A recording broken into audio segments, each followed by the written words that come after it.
Assalamualaikum warahmatullahi wabarakatuh. Berjumpa kembali dalam video pembelajaran mata pelajaran sejarah kurikulum merdeka fase F kelas 11 semester 2. Pada video kali ini kita akan membahas mengenai dampak penjajahan militer Jepang di Indonesia.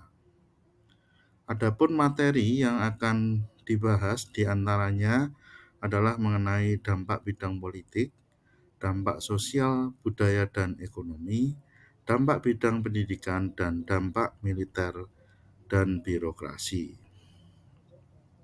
Kita masuk pada materi yang pertama, yaitu dampak pendudukan Jepang di bidang politik. Ketika Jepang menjajah Indonesia, ada beberapa dampak yang dirasakan oleh bangsa Indonesia, terutama dalam bidang politik. Di antaranya adalah adanya janji kemerdekaan. Pemerintah Jepang memberikan janji kemerdekaan bagi bangsa Indonesia. Yang kedua adalah penggunaan bahasa wajib, yaitu mewajibkan menggunakan bahasa Jepang sebagai bahasa pengantar. Yang selanjutnya adalah struktur pemerintahan sipil, di mana pembentukan struktur pemerintahan sipil ini menyesuaikan kehendak pemerintah militer Jepang. Yang selanjutnya adalah budaya Jepang. Pada masa pendudukan Jepang, rakyat Indonesia disuruh untuk melakukan penghormatan kepada Kaisar Jepang setiap pagi untuk menghadap ke arah timur, yaitu arah Jepang. Yang kedua, yang selanjutnya adalah pembagian kekuasaan, yaitu penguasaan masing-masing pulau di bawah kekuasaan tiap angkatan militer Jepang. Dan yang terakhir adalah organisasi propaganda, yaitu pemerintah Jepang mulai membentuk organisasi-organisasi sebagai alat propaganda. Dampak selanjutnya yaitu di bidang sosial, budaya, dan ekonomi. Di bidang sosial, budaya, ekonomi, yang pertama yang dirasakan masyarakat Indonesia pada waktu itu adalah adanya program Romusa. Pengerahan rakyat untuk menjadi pekerja Romusa di beberapa proyek strategis Jepang pada waktu itu diperuntukkan untuk kepentingan Jepang dalam hal menghadapi Perang Dunia Kedua. Yang kedua adalah terjadinya wabah penyakit. Muncul wabah penyakit, kemudian kasus kelaparan di beberapa daerah. Yang ketiga adalah pusat kebudayaan. Pada masa pendudukan Jepang, Jepang juga membentuk pusat kebudayaan. Yang keempat adalah monopoli perkebunan. Pabrik dan perkebunan diawasi dan dipegang oleh Jepang untuk kepentingan perangnya. Selanjutnya adalah penggunaan bahasa Jepang dan bahasa Indonesia. Yang keenam adalah kontrol dan mobilisasi.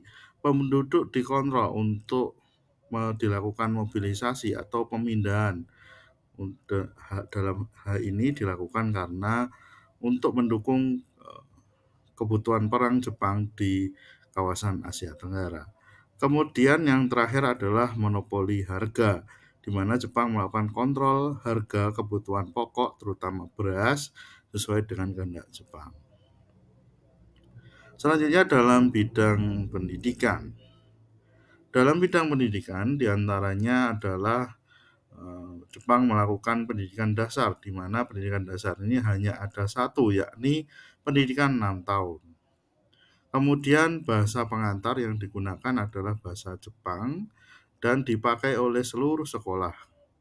Kemudian di perguruan tinggi sendiri jumlah mahasiswa yang kuliah di dalam perguruan tinggi juga mengalami penyusutan. Hal ini dikarenakan kebanyakan anak muda pada waktu itu dikerahkan untuk menjadi tentara.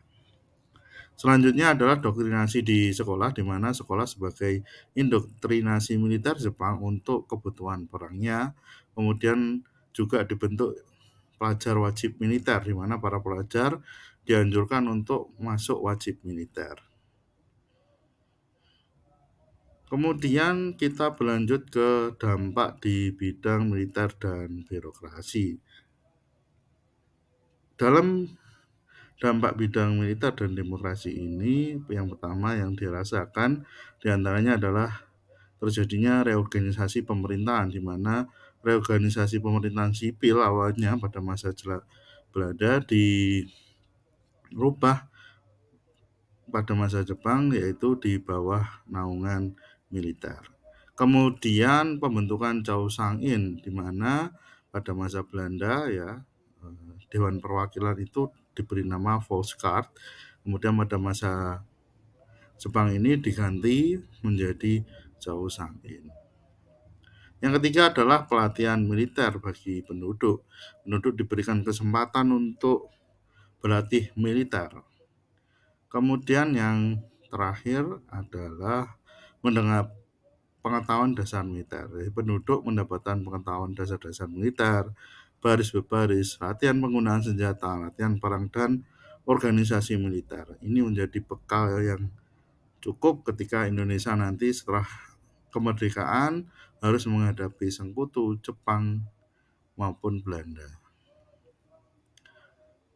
Demikian yang bisa saya sampaikan. Apabila ada kekurangan, saya mohon maaf. Sampai jumpa dalam video selanjutnya. Assalamualaikum warahmatullahi wabarakatuh.